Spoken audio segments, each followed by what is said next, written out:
que Deus nos abençoe, sobretudo abrindo a nossa mente e o nosso entendimento. Eu vou repetir o que eu falo de vez em quando.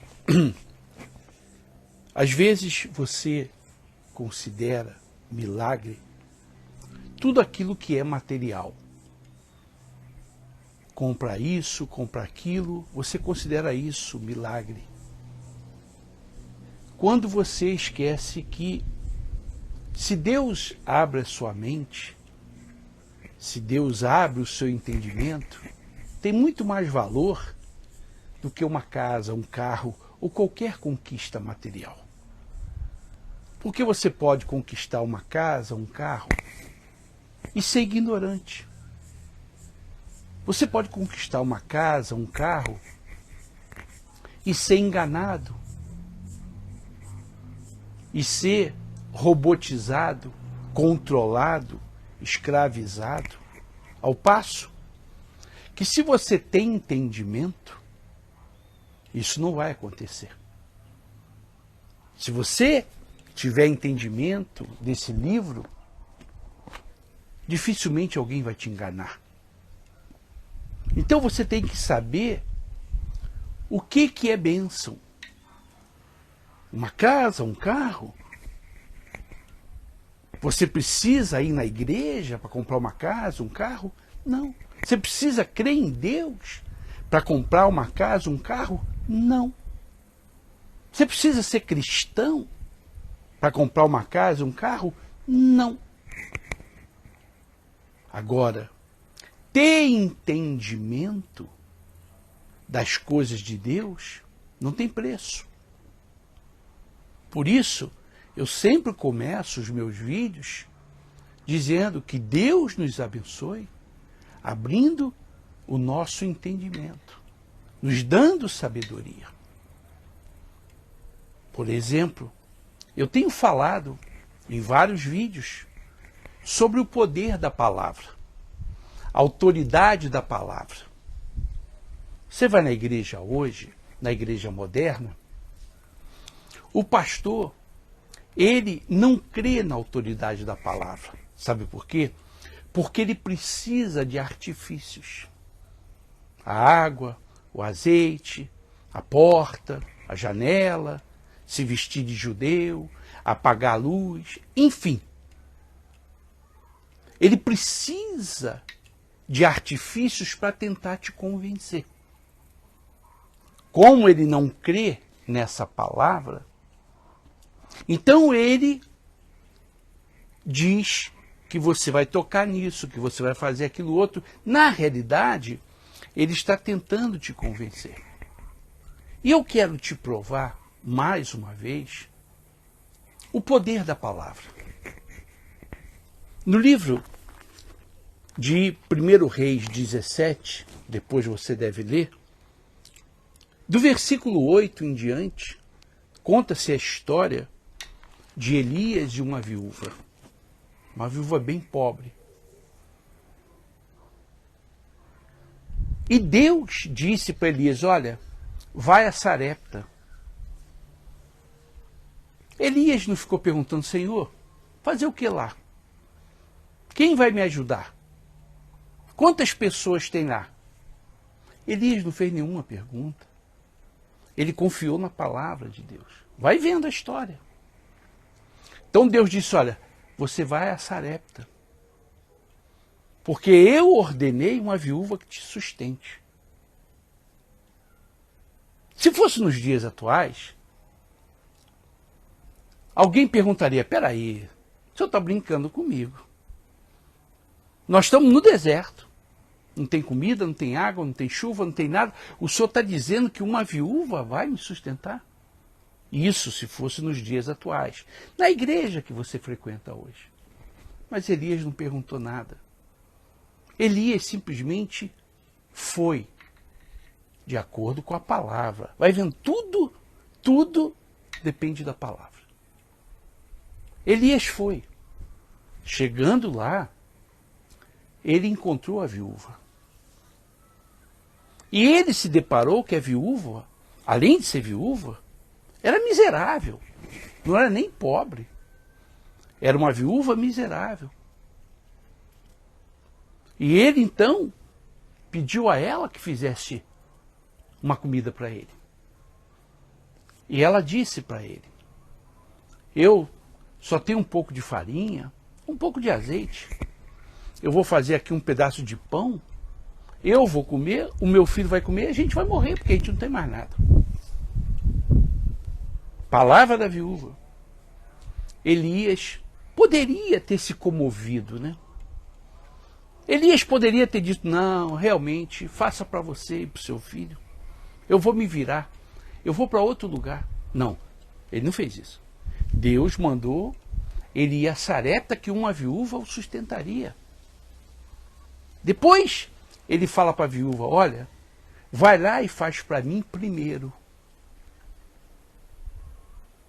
Sabe o que a viúva respondeu? Ela disse: olha, tão certo como existe, e segundo a tua palavra, eu vou fazer. Está escrito isso aqui, no versículo 15. Foi ela e fez segundo a palavra de Elias. Vai vendo a importância da palavra. Primeiro, Deus fala para Elias ir para Sarepta. Palavra. Deus não apareceu para Elias. Deus não falou quantos quilômetros, não falou nada. Deus só: vai para lá, que eu ordenei uma viúva que te sustente. Tudo baseado na palavra, apoiado na palavra. E não existia Bíblia nessa época. Depois, segundo episódio com a palavra. Elias fala para a viúva fazer o pão para ele. Aí a viúva diz: olha, tão certo como o Senhor existe, e segundo a tua palavra, eu vou fazer. Ela fez segundo a palavra de Elias. Já não era nem a palavra de Deus, segundo a palavra de Elias. E qual foi o resultado? Depois você lê. Aí eu pergunto a você: você não confia na palavra do professor, do médico, do advogado, do engenheiro, do arquiteto? Você não confia na palavra do policial? Você confia na palavra de muita gente, menos na de Deus. Em especial o seu pastor. Porque o seu pastor, ele precisa, além da palavra, ele precisa mandar você tocar nisso, pegar aquilo, se vestir disso. Ele precisa criar um circo para você tentar crer. Aí eu pergunto a você: Deus criou um circo para que Elias pudesse crer? Não. Elias criou um circo para que a viúva pudesse crer? Não. Mas a igreja moderna que você frequenta, que você sustenta, sempre tem um circo. Mas parece uma Disneylândia. Talvez você já tenha ido ou levado o seu filho em algum parque aqui no Brasil. O Beto Carreiro e outros parques que já tiveram aqui. Você já viu quantas atrações tem? Um dia é pouco. Um dia é pouco para brincar. Agora imagine a Disneylândia, aonde eu fui várias vezes porque morei do lado da Disneylândia, na Califórnia. 3 dias é o suficiente para você brincar em tudo. 3 dias, menos não. Você fica encantado. A Disneylândia não foi feita apenas para crianças. Os adultos ficam encantados. Vem gente, vai gente do mundo inteiro na Disneylândia. Por quê? Tem várias atrações. A igreja hoje parece uma Disneylândia. Todo dia tem uma atração. Você vai tocar nisso, você vai se vestir nisso. É a porta, é a vigília da virada. Agora a sua vida vai. Tudo tem uma atração. A palavra de Deus, ela fica em segundo plano. Porque você também não crê. Como eu tenho dado exemplo, Se botar uma igreja que prega a palavra, ela fica vazia. Se botar uma outra igreja que manda você se vestir de judeu ou de palhaço, ela fica cheia, porque você vai lá. E eu estou mostrando para você na Bíblia, de uma forma muito simples, que Deus não criou um circo. Deus não tentou convencer Elias que fosse a Sarepta. Elias tampouco tentou convencer a viúva a fazer a comida para ele. Mas hoje, o pastor tem que te convencer. Ele fala que vai orar por você especialmente. Ele fala que o milagre é urgente só na igreja dele. Ele parece Deus, né? Ele determina que o milagre urgente é na terça, ou na sexta, ou na quinta. Ele é que determina isso. O pastor diz que você vai passar pela porta, debaixo da porta. Então, na realidade, o povo está indo nas igrejas por causa disso, por causa desse circo, por causa dessa Disneylândia que o pastor faz. Sou contra a campanha? Não, jamais. Eu sou contra a malandragem, a safadeza. Isso eu sou contra. Não sou contra a campanha. Porque as campanhas estão na Bíblia. Para despertar a fé. Agora, o que a gente tem visto não é uma campanha bíblica. É uma malandragem. Por quê? É uma malandragem, bispo. Porque não acontece nada. As campanhas bíblicas aconteceram. Vou te dar um exemplo. Eliseu mandou Naamã mergulhar 7 vezes. O milagre aconteceu ou não aconteceu? Por quê? Porque não era uma malandragem. Só por isso, Olaivan. Só por isso. Mas o que você vê nas igrejas é pura malandragem. Para tirar o seu dinheiro, a sua oferta. Porque o milagre em si, prometido, não acontece. Porque se cria um circo. E as pessoas ficaram habituadas a isso. Eu sou da época, e falo isso sempre, que o pastor pregava, acabou. Não tinha aquela fila para falar com o pastor. Eram 2, 3, 5 pessoas para falar com o pastor. Eu fui obreiro de um dos melhores pastores que eu conheci na igreja, que foi o bispo Renato Maduro. Comecei com ele. Fui obreiro dele. Quando ele acabava a reunião, ele me perguntava: Sérgio, tem alguém aí para atender? Eu falava: bispo, não é porque era pastor, deve ter umas 5 pessoas, tá? Eu falei: tá bom. Tinha 1000 pessoas na reunião dele. E tinha 2, 3 pessoas para ele atender. E ele era um excelente pastor. Porque as pessoas não eram viciadas em oração.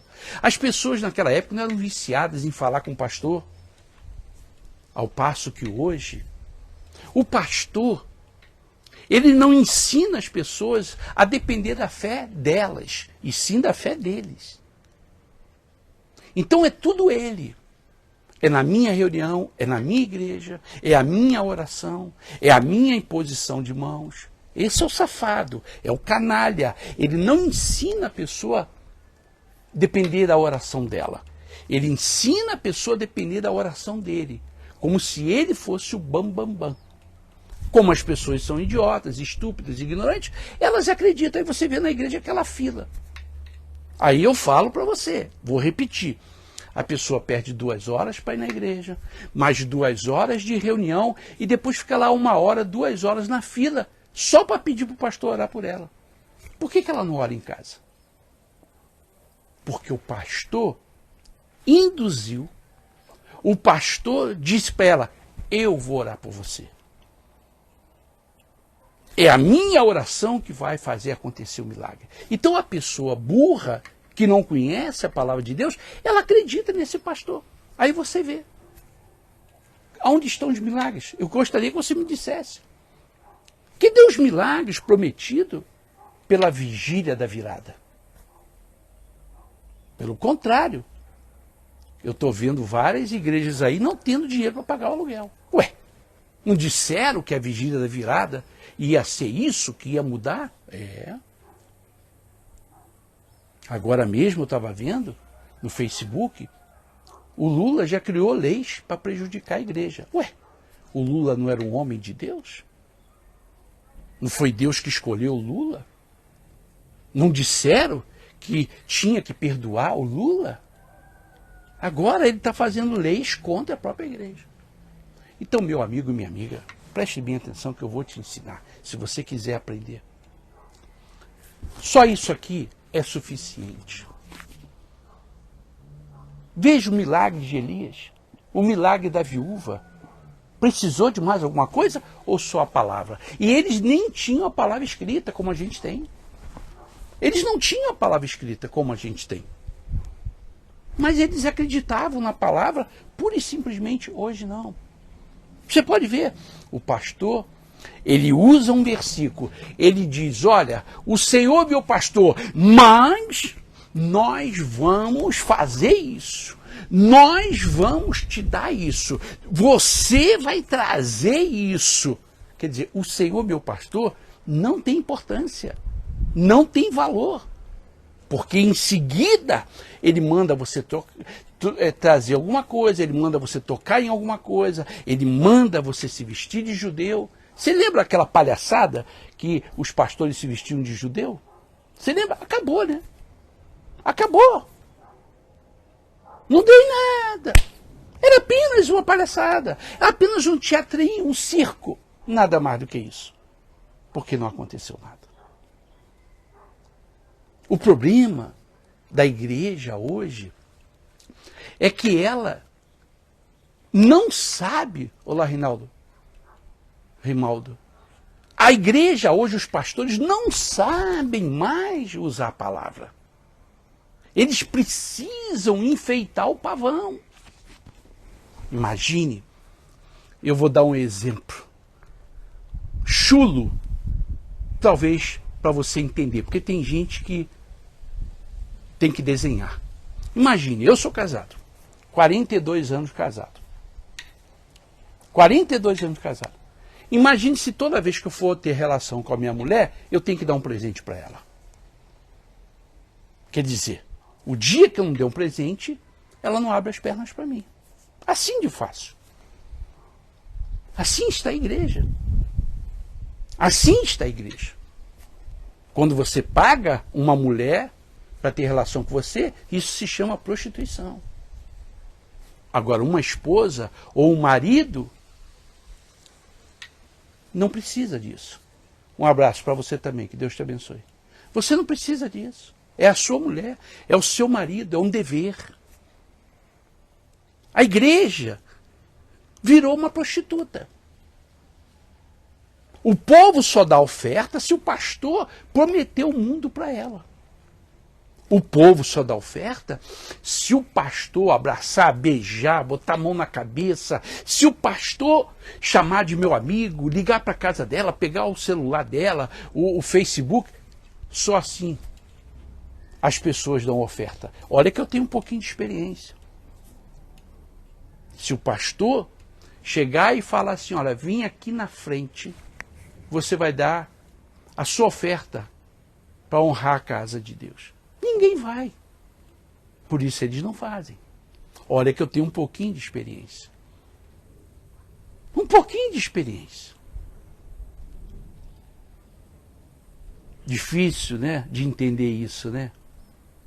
Moisés pediu oferta uma só vez. O povo deu tanto que Moisés mandou parar. Engraçado, né? Hoje não. Hoje o pastor pede 3, 4, 5 vezes, até te ameaça.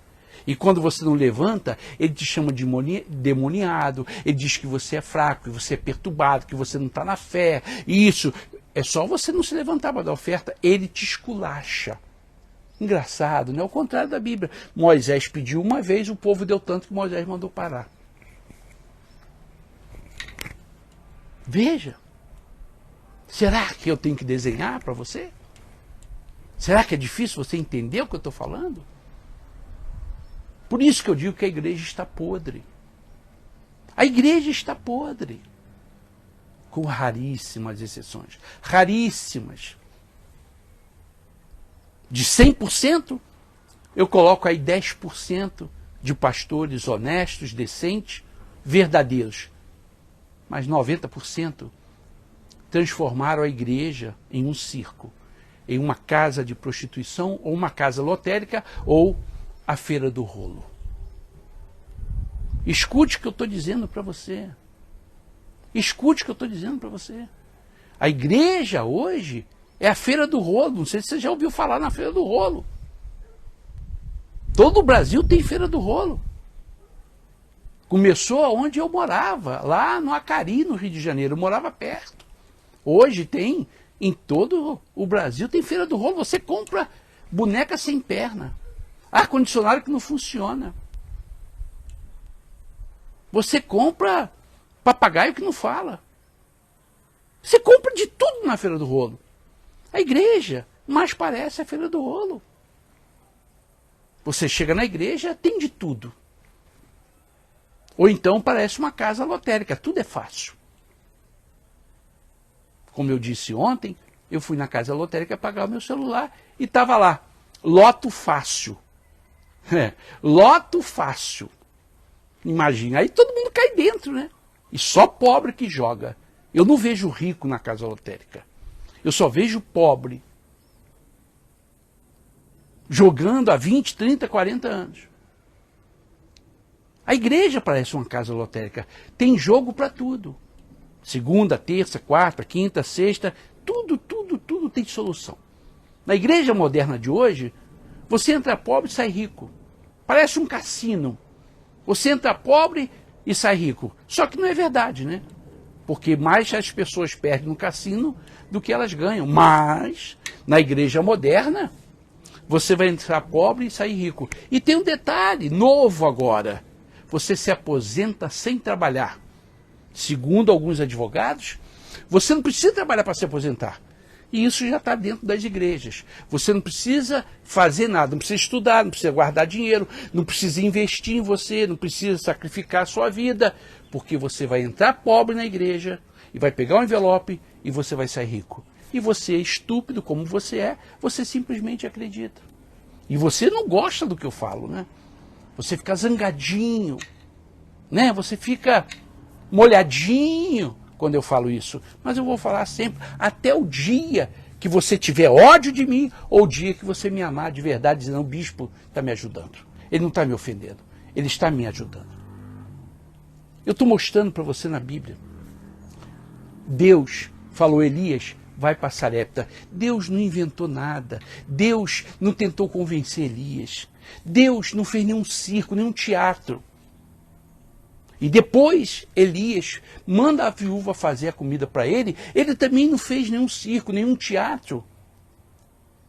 E a viúva, para terminar bonitinho, a viúva disse, segundo a tua palavra, Elias, eu vou fazer. E ela fez. E qual foi o resultado? O milagre. Coisa que não acontece nas igrejas hoje, né? Já não acontece. Veja. Porque você sustenta essas igrejas.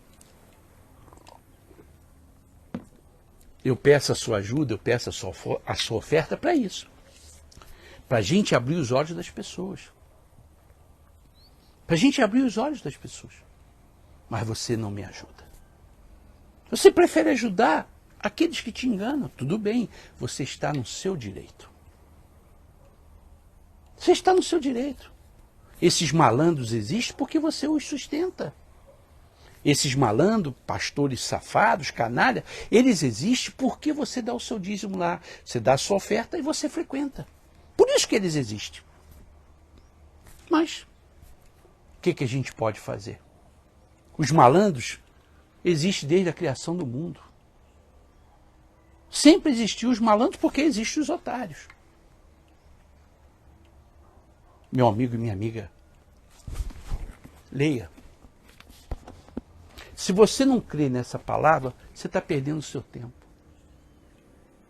Você crê na palavra do policial, tudo. Vocês sabem que eu moro também nos Estados Unidos.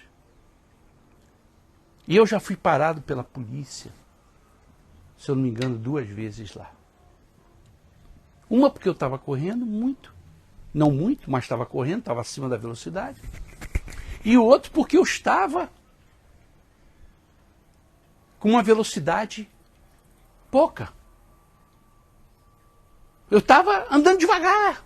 Uma eu fui multado porque estava não em alta velocidade, mas estava acima da velocidade. E isso, segunda vez que a polícia me parou, eu estava andando devagar demais, porque tem isso lá. Ou você anda na velocidade, ou anda menos ou anda mais, você vai ser multado. Se andar menos, vai ser multado. Se andar mais, vai ser multado. A polícia vem, você deve ter visto em filme, ela acende a luz. Quando você olha assim, você já tem que parar. Só com a luz. Aí você para, o policial vem, você abaixa o vidro, você não pode sair do carro. Ele vem, te pede a tua carteira, o teu documento do carro e diz para você, você cometeu essa infração. Você não fala nada. Nada. Porque a palavra do policial é autoridade. Se você falar alguma besteira, ele te prende na hora. Seja você mulher, seja você homem, seja você novo, seja velho, ele te prende na hora. Então você abre o vidro, ele pede o documento e ele só diz para você, você fez isso. E você, sim, senhor. Nada mais. Sabe por quê? Porque o policial tem autoridade. A sua palavra tem autoridade. O médico tem autoridade. O piloto de avião tem autoridade. Uma aeromoça de um avião pode te prender. Um motorista de ônibus escolar nos Estados Unidos pode te prender. Só para você ter uma ideia como funcionam as coisas. Mas aqui no Brasil, a palavra não tem autoridade. Por isso que o pastor precisa fazer um circo. Ele precisa fazer um teatro. Final das contas, não acontece nada. Mas você tem culpa no cartório. Porque você frequenta, você sustenta. Ou se você é pastor, você está fazendo isso com o seu povo. Então eu quero dizer para você, pastor, que você está mais perto do inferno do que do galardão. Acredite se quiser. Leia Mateus 23. Não foi eu quem disse isso. Você está mais perto, pastor, do inferno do que do galardão. Porque você está trocando o sagrado por coisas perecíveis. Fica aí esse vídeo. Se você é amante da verdade, divulgue o vídeo. E se Deus tocar no seu coração, ajude-nos com 50, com 100, o que você quiser. O que Deus tocar no seu coração. E aí você me chama e eu te dou o número do Pix. Porque eu não coloco o número do Pix aí no vídeo. Porque você tem que desejar ajudar. E juntos nós vamos abrir a mente de muita gente. Tá bom? Divulgue o vídeo. Se te agrega alguma coisa, se os meus vídeos agregam alguma coisa na sua vida, nos ajude. Com que você? Talvez você diga como algumas pessoas, bispo, eu não tenho tanto, eu não tenho muito. Mas eu vou enviar 50 reais para o senhor, eu vou enviar 100 reais para o senhor. Eu falei, não importa, não é o valor. E sim a intenção que a pessoa tem de ajudar. Tá bom? Que Deus abençoe a todos. Boa tarde.